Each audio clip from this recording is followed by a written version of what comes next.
بسم اللہ الرحمن الرحیم۔ السلام علیکم ایوری ون، کیسے ہیں آپ سب؟ آئی ہوپ آپ سب ٹھیک ہوں گے، میں بھی ٹھیک ہوں، اللہ کا شکر ہے، دعائیں ہیں آپ سب کی۔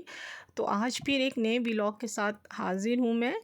تو آج ماشاءاللہ سے جمعۃ المبارک ہے، تیسرا جمعہ ہے رمضان کا، تو میری طرف سے سب کو بہت بہت جمعۃ المبارک مبارک ہو۔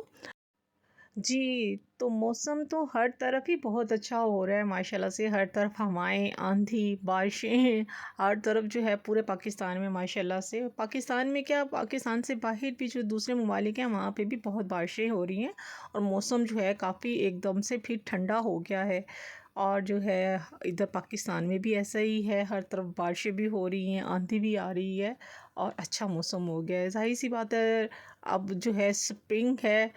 بہار کا موسم آیا ہوا ہے، تو ہر طرف پھول، درخت، پتے، پودے سب چیزیں کتنی خوبصورت لگتی ہیں، ذرا سا باہر نکل جائے نا تو ہر چیز جو ہے نا وہ بہت ہی خوبصورت لگ رہی ہوتی ہے۔ تو جمعۃ المبارک ہے آج ماشاءاللہ سے، تو حضرت محمد صلی اللہ علیہ وآلہ وسلم پر درود بھیجنا۔ ایک روز حضرت جبرائیل علیہ السلام آپ صلی اللہ علیہ وسلم کے پاس آئے اور کہا کہ میں دنیا کے سارے درختوں کے پتے گن سکتا ہوں،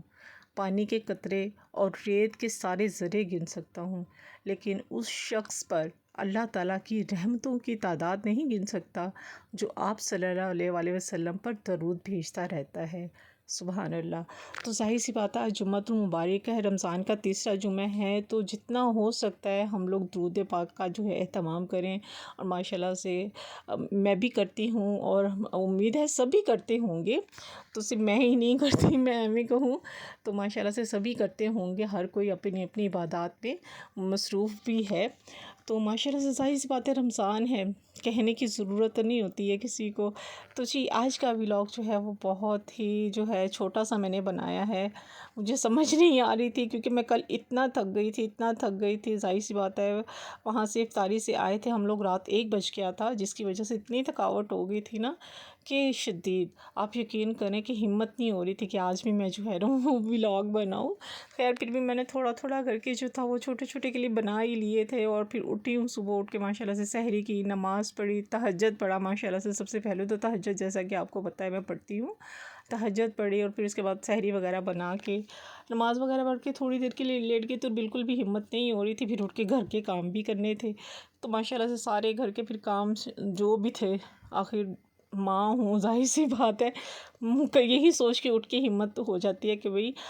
ہم نے ہی کرنے ہیں، کون کرے گا گھر کو صاف، اور کھانا کھونا کون بنائے گا، مائیں ہی بنائیں گی نا۔ پھر ہمت کر کے خیر اٹھے، پھر سارے گھر کے کام جو تھے، کپڑے شپڑے تھے وہ طے کیے، میں نے فرش دھویا،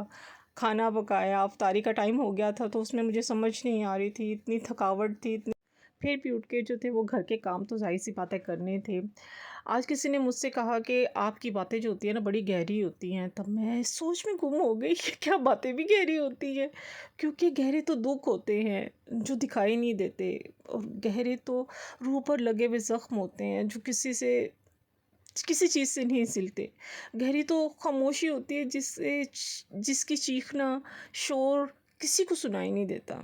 گہری تو درد کی راتیں ہوتی ہیں جس میں کوئی روشن ستارہ طلوع نہیں ہوتا۔ گہرے تو دل ہوتے ہیں جو ہر احساس اندر دفن کر لیتے ہیں، مگر کیا باتیں بھی گہری ہوتی ہیں؟ میں سن کے ان کی باتوں کو اتنا حیران ہوئی کہ کیا ایسا بھی ہوتا ہے، باتیں گہری بھی ہوتی ہیں؟ تو مجھے تو آج تک اس بات کی خیر سمجھ نہیں آئی ہے، مگر جو تھا پھر میں بہت سی باتیں میری ذہن میں جو تھی وہ گھوم رہی تھیں، بس ان کی بات سے ہی جو تھی وہ میں باتوں میں ایسے کھو گئی، بس مجھے سمجھ ہی نہیں آ رہی تھی کہ کیا واقعی باتیں بھی گہری ہوتی ہیں۔ تو آج مجھے اندازہ نہیں تھا کہ ایسا بھی ہوتا ہے۔ اینی وے، تو یہاں افطاری وغیرہ میں نے تیار کر لی تھی، اور سوچا تھا کہ میں نے چلو آلو گوشت ہی بنا لیتے ہیں جو کہ کوئک بننے والا سالن ہے، جب سمجھ نہیں آتی یا آلو گوشت بنا لو یا دال چاول بنا لو پکوڑے وغیرہ تو یوزول بنتے ہی ہیں، اس کے بغیر ویسے جو افطاری ہوتی ہے نا وہ ناممکن ہے، بلکہ بالکل ناممکن ہے، کیونکہ جب تک ہم پکوڑے نہ کھائیں تو ہمیں لگتا نہیں ہے کہ ہم نے روزہ بھی افطار کیا ہے۔ آپ لوگوں کے ساتھ ایسا ہوتا ہے؟ بھئی میرے ساتھ تو ایسا ہوتا ہے، کیونکہ بچپن سے سبھی خیر کھا رہے ہوں گے، ہر گھر میں کھاتے ہوں گے، مگر میں بھی یہ ہے کہ میں جب تک پکوڑے نہ کھاؤں نا تو مجھے جو ہے نا وہ لگتا ہی نہیں ہے کہ ہم نے افطاری کی ہے۔ افطاری کا ٹائم بھی بہت ہی بزی ہوتا ہے، بہت ہی زیادہ سمجھ نہیں آتی ہے بندہ پہلے کون سے کام کو ہاتھ ڈالے اور کون سے کام کو نہ ہاتھ ڈالے۔